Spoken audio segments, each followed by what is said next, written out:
I want to go over briefly about the qualities. So what kind of qualities do you need to be a successful meditator?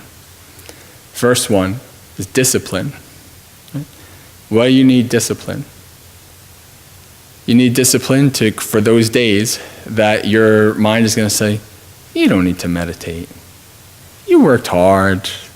This meditation stuff, don't bother with it. And that's going to happen all the time. It happens to me still almost every night when I'm meditating here. It's a long day and my mind's like, don't meditate. Just go to your room. Enjoy life. It's okay. Yeah, no. So that's when you have to say, those are times when you realize, okay, you have to be, disciplined. You have to be tough on yourself to do these things. You need determination. Again, this is a hard practice. You're not necessarily going to see, I meditated for a month and now everything's so wonderful and I want to do this and have it be part of your life forever. It takes quite a while for you to see real strong benefits to the meditation practice. And the reason being is because they're hard to see. When you are meditating for a time and then you look back at yourself, maybe a year ago, right? And then you say, wow, I've come far. I've changed. I was in this situation and I handled it a lot better than I did or I would have a year ago. That's how you know that the practice is helping you, that the practice is benefiting you, and that you are progressing in it. In the beginning, it might just be that you develop you're happy that you found a place and a time for you to go and be in quiet for 5 or 10 minutes, right? And that actually in itself is just a very nice habit that you develop. So also persistence, same reason, because of the determination. This is a practice that you have to continuously do and be persistent in. With all the ups and downs, you're going to have ups and downs. Even years in, if you become a long-term, lifelong meditator, even if you meditated for 8 years, there's going to come a time where there's going to be a whole week where you just don't want to meditate and you don't meditate. But if you've developed a habit enough, you start to feel guilty and you start to feel, I should go back to my meditation because it's helped me and done so much for me. Why am I doing this? So, in the end, what a meditator needs is what's called true grit.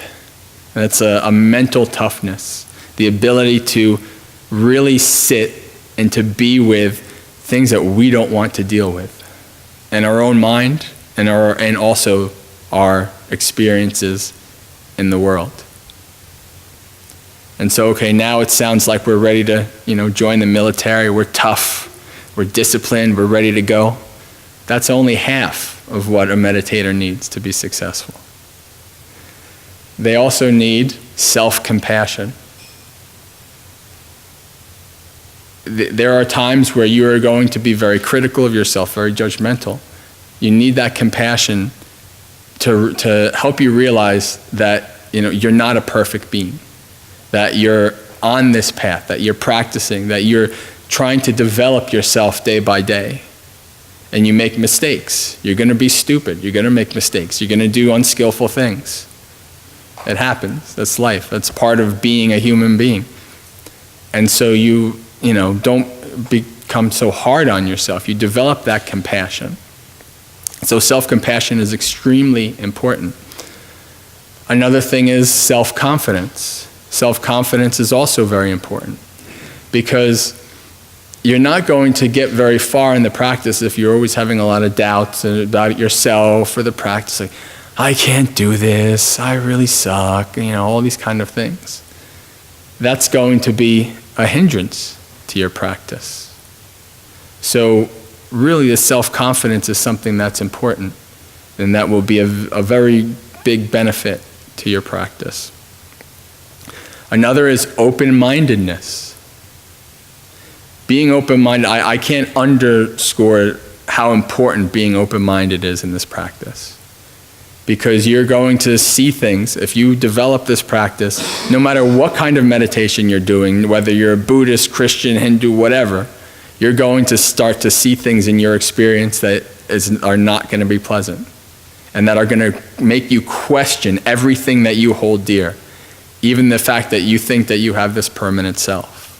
And so if you come into meditation, you're very closed-minded. You know all the answers. I don't believe in any of this. I know everything. It's not going to help you. It's going to hurt you. As a matter of fact, one of the things I've been reading a lot lately, like I said, I was reading a lot about the secular mindfulness and things. There's all kinds of articles coming out now about people's having the negative experiences with meditation, having mental breaks and all these kind of things, right? It's not easy to meditate because these things are going to pop up in our mind, things that are going to question. And so if you have an open mind that I don't know, no expectations. Whatever is coming up in my experience is coming up in my experience. Of course, I'm going to judge that experience based on the framework that I have, whether Buddhist, Christian, atheist, whatever. You're going to have, judge those experiences based on your framework. But it's good to keep an open mind for your practice. It's very important in that regard. Also, to go along with the open-mindedness and the self-confidence is the ability to experiment, not being afraid to experiment. You come here and, Bhante Sila, we teach you one thing. You go to another place, they're going to teach you something different. You go to another place, they're going to teach you something different. So there's a lot of ways of doing things.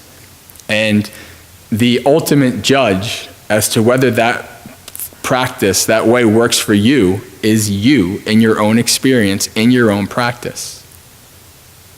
I'll give you an example, like the way that Bhante Sila taught you guys walking meditation. You might notice that doesn't work for me. I walk normal pace. That's just the way it is, right? I know what works for me, and I practice. And if I learn something new, which is, this is a new way I've never heard before, okay, I'm going to try it out. I'll be open-minded about it, and I'll experiment and test it out. And if it works for me, I'll take it on my practice. If it doesn't, I'll put it aside. So each of us is very individual in that regard. So it's important to be able to experiment. And it's also important to be able to question. And that goes along with the open-mindedness too. Because like I said, just the meditation experience itself is going to bring up things that are going to cause you to question. And to be able to be comfortable with that is important, because that will allow you to develop the practice in a way that's going to be beneficial for yourself. And so all of these are qualities that are important for a successful meditator. But the good news is, some of you might be like, oh man, I don't have all these qualities. It's okay. I didn't have all these qualities either when I started meditating. The good news is that the practice develops these qualities as well. So, because as things start to work, there's less doubts. Your confidence rises. All of these things click. You develop the compassion, because you realize, well, why am I being so hard and stupid on myself? All of these things are part of what happens as you develop the practice. And so it's important to understand these qualities. And also, in the end, it's also important to keep things light, to have fun. Because the meditation practice is going to be hard. It is. There's no doubt about it. But that doesn't mean that you can't, what I like to say, make it an adventure, because it really is. Right? We're used to, we grew up with all kinds of fairy stories and things, like people go out on grand adventures and things like that. They go out into the world, they face the world and all these kind of things. Very rarely is a story about going in and facing the world inside. So that's what this is. When you sit down to meditate, you are beginning an adventure. And you have no clue where that adventure is going to lead you. Because when you sit down to meditate, each time it's like a fresh experience. You don't know what's going to happen. All of a sudden something happens and wow, this is amazing. I've never had this much peace. or something happens, a memory comes up in your mind that you thought you forgot from when you were a child, and that brings up all kinds of sadness and these kind of things. You just never know what's going to happen. So it's important I think it's important to understand it in that framework.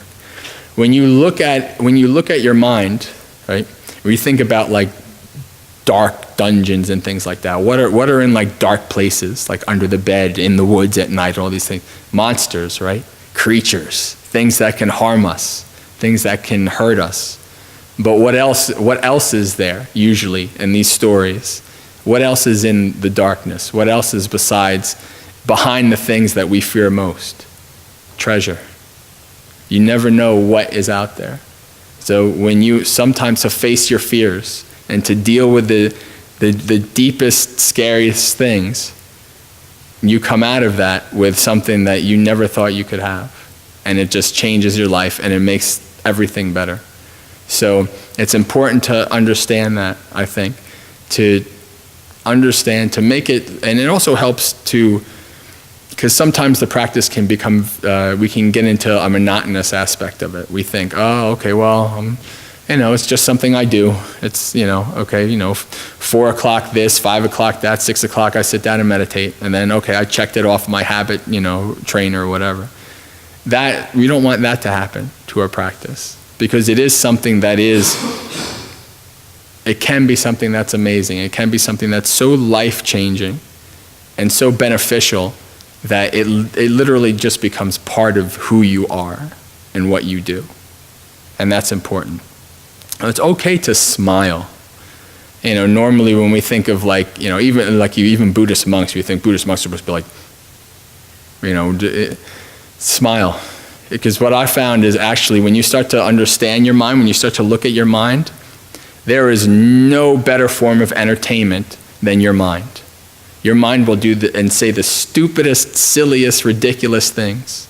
And when you see that, you're like, oh, okay, well, I can really be afraid of that and I can take it personal, like, oh man, I can't believe I thought that. Or I can laugh. I'll tell you a quick story that I don't mind telling people. Probably about 5 years ago, and I was here where you guys are. I was at a metta retreat with Bhante Silananda. And he was doing the guided meditation, may you be well, happy, and peaceful. And my guided meditations don't do well for me. Actually, back then they brought up aversion. So I'm meditating and I'm trying to meditate and I'm hearing Bhante Sila's voice and I get a verse. And all of a sudden, in my mind comes this vision of me getting up, coming up to Bhante Sila and punching him in the face. And I thought to myself, you know what? The average person, if they thought that, they would feel so horrified. Oh my God, I can't believe, I'm so horrible. I'm such a horrible person that I thought that. But I had been practicing for enough years and understanding my mind to enough point where you know what happened? I had to stop myself from bursting out laughing hysterically in the meditation hall. Because I saw that. And I didn't take it personal. It's just, it came on my mind and I laughed. As simple as that. That's what I mean by laughing, taking things too personally is going to makes things worse. It really does. And that's one of the great things about this practice is that it allows you to see something like that thought that arises. And you realize, okay, it came up, but you know what? I don't have to accept it as I don't have to, it's a thought that came up. I don't have to follow it. I don't have to believe in it. And I was just listening to a psychologist. He was talking about that, which is interesting. He's not a Buddhist, but he was talking about Carl Jung, actually, Jung was talking about the way he described it as the unconscious thoughts that arise come from your unconscious, and then you don't have to accept them or believe that they're true. And I was like, that's exactly what I experienced, in my own practice, because the thoughts that arise, and you say, okay, well, if I follow that thought, things are not going to go well. So I'm not going to follow it. Simple as that. That's when you start to get the power to be able to choose. That's important. So definitely, it's important to not take yourself too seriously. It's also important not to be so hard on yourself. This is where that self-compassion comes in. when you start to practice, I know for myself personally, people ask me, what's the one thing that you notice that has changed the most since you started practicing?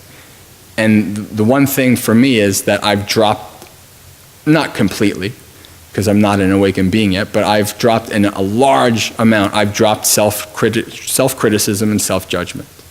I was extremely harsh on myself, extremely critical of myself for most of my life. And that even was part of me quitting meditation in the beginning. Because meditation, I thought I was supposed to do it this way. You follow the instructions. I couldn't do any of the instructions. I got so negative and I couldn't stand. And I was like, you suck. You're a horrible meditator. And I could see that it was actually hurting my mind, so I quit. So this is the downside of having this mind that is so critical and so judgmental. Right? When you start to meditate and you start to see that and you start to see what that's doing to you, you just gradually, why am I doing this to myself? This is ridiculous.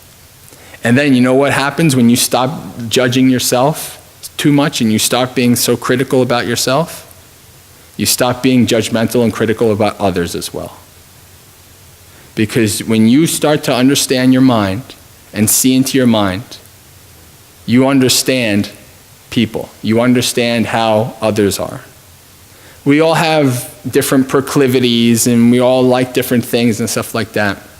But really deep down, all of our minds are pretty much the same.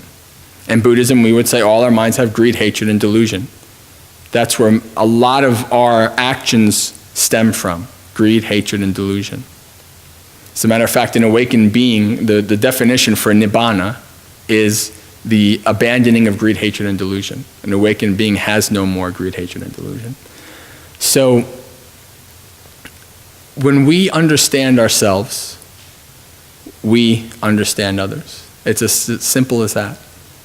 And so I noticed the same, and I didn't realize how critical and judgmental I was of other people until I started lessening my own criticism and my own self-judgment. And so, and all of us have this to some degree or another. I mean, I can't, say mine was worse or better than anybody else's, but we all have it. It's all part of the I like and the I dislike mind. It's as simple as that. So, it's also important to forgive yourself. There's so many times where I have to just realize, just remind myself, positive self-talk, it works. It sounds really corny and stupid, but I'm telling you it works. And the interesting thing about it is, the more you get it, the more you develop your practice, the more you become your own best friend, the positive self-talk doesn't sound corny and stupid anymore. It actually sounds like you're talking to your best friend.